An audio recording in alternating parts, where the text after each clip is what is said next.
Hi everyone, it's Carol here, the founder of the Sleep Success Academy. And in today's video, I'm going to be answering a question from a viewer. I had a viewer submit a question to me through my email, support@sleepsuccessacademy.com. You can also submit your questions at any time. And he was asking about sleep restriction therapy and cognitive behavioral therapy for insomnia, CBT-I. He was asking me my take on it. And so we emailed back and forth. I did a little video for him answering some questions. And then he came back and gave me a bigger part of the story that I was kind of missing with the original email.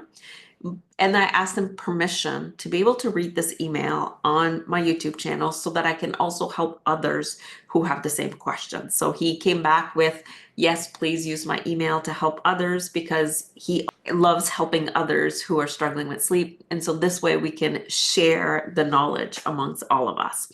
So before I go to the question and start reading it, I want to let you know that my free resource tab on my website, sleepsuccessacademy.com, is fully updated. So I just did 4 free coaching calls where people asked some questions. We talked about boundaries. We talked about recreating our sleep story for better sleep.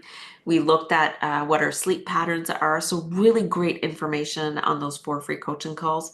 And you can get a copy of it in your email box just by signing up to receive it. It will add you to my email list, but you can unsubscribe at any time. And at the same time, if you like these videos and they're helping you, please subscribe and like it or leave a comment so that we can reach more people. So now to his question. I just want to share that I love getting those questions. And it really makes me think of my process when I help people with better sleep.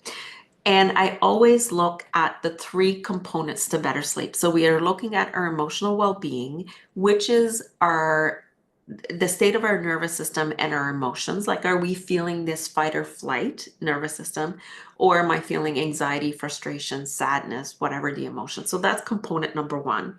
The second component is our mindset. What are we telling ourselves about our sleep, or what are we telling ourselves about our lack of sleep? And so the thoughts and the little stories that get created in our head is our mindset. And then we look at our behaviors, which sleep restriction therapy for me falls in the behaviors. And there's no right or wrong with sleep restriction therapy if the reason you're not sleeping is your behaviors. But after I read the email, you'll see that that is not the case at all for him. So he says, "Hi, Carol. I'm wondering your thoughts on cognitive behavioral therapy. I recently signed up for a course, and at my age, 77, I'm finding the sleep restriction therapy a little bit more than I can handle. I'm struggling with pretty severe insomnia that came on suddenly with no known cause. Anxiety is currently making it very difficult for sleep. My medical doctor has prescribed some medicine, and I'm currently upping the dose. I certainly don't want to remain on medication very long, hoping it will get me over the hump." So first thing that came to mind when I read that was what stuck out to me was the word anxiety. It says anxiety is currently making it very difficult for me to fall asleep. Now, his age has nothing to do with how hard sleep restriction therapy has been for him. I've worked and talked with people who are way younger trying to use sleep restriction therapy, and then now an older gentleman who is still having the same issues. And so what he's finding is that it's a little bit more than he can handle. That's his words. It's more than he can handle. From our email exchange that we've had and from more information that I gained from him, I believe that they restricted his sleep to 5.5 hours per night in bed. Now, if you're struggling with sleep and it's because of anxiety, which he says anxiety is currently making it difficult to fall asleep, when we do something like sleep restriction therapy, we're actually going against what our body wants. So we might be exhausted at 10 o'clock, but we're not supposed to go to bed till midnight. So from 10 till midnight, that 2 hour, I'm going to fight against what my body's asking for. And then when I go to bed at midnight, of course, I'm going to have more anxiety because I've passed my sleep window. I have too much sleep drive now because I've built so much sleep drive. So it's not anything about my body not being able to sleep. Now I'm looking at the emotional well-being and the mindset. the fears that I won't be able to sleep. What I'm saying to myself in my mind is like, oh my God, I hope tonight is the night I sleep. And so sleep restriction therapy has a place if it is the reason you're not sleeping. But in most cases, what I find is that when someone does sleep restriction therapy, it actually makes their sleep worse because it increases the fight or flight. It makes them more anxious. It creates more fears about something being really wrong with them, that they're not able to sleep in the 5.5 hours they're allotted for sleep.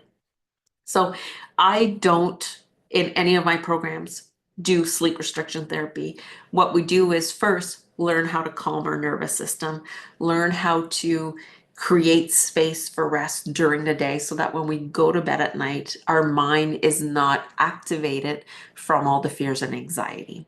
So let me read again to see if there's something else. Oh yeah, he said his medical doctor's MD prescribed some medicine, and he's hoping he doesn't have to be on them for very long. So my thought on medication or sleeping pills, again, I'm not a medical doctor, and if you go to your doctor and he prescribes you some sleeping pills, it's up to you whether you take them or not.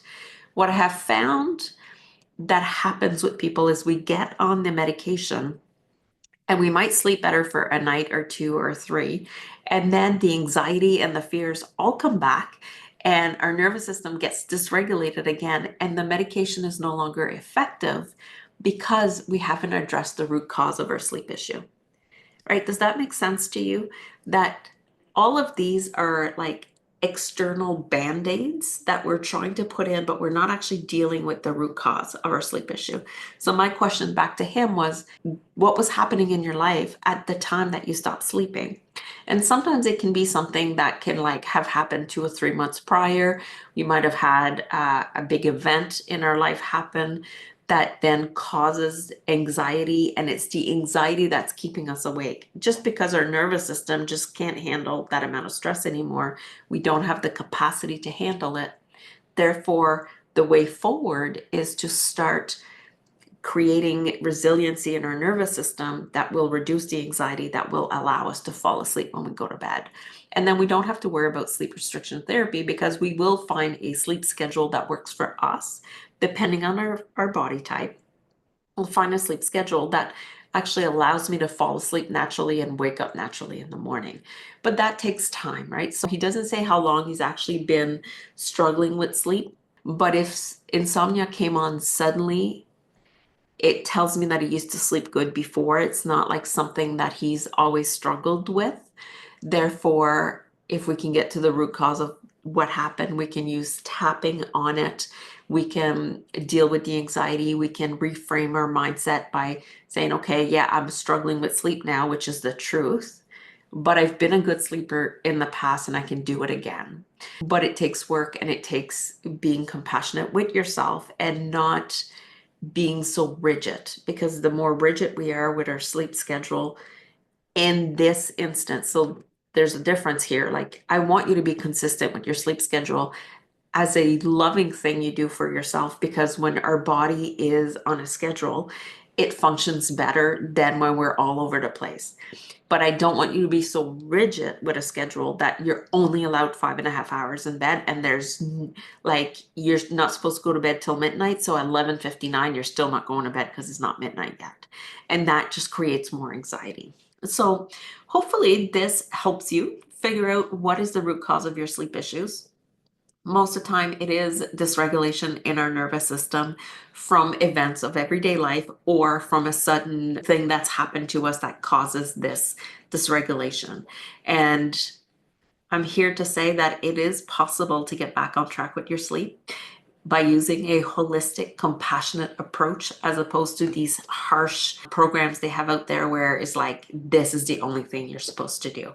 And I really want to invite you to join the Better Sleep community if you're struggling with sleep, because in that program, we actually learn the education about the nervous system. How do I then do what I need to do for myself to manage my stress levels so that I can sleep at night? We learn tools, techniques, We have a community that is just focusing on how to improve our sleep and how to get to the root cause of our sleep issues. And so I look forward to seeing you on my next video or in my programs, or even just getting an email from you with your questions so that I can help others and help you get the sleep that you deserve. That's it for today. Bye.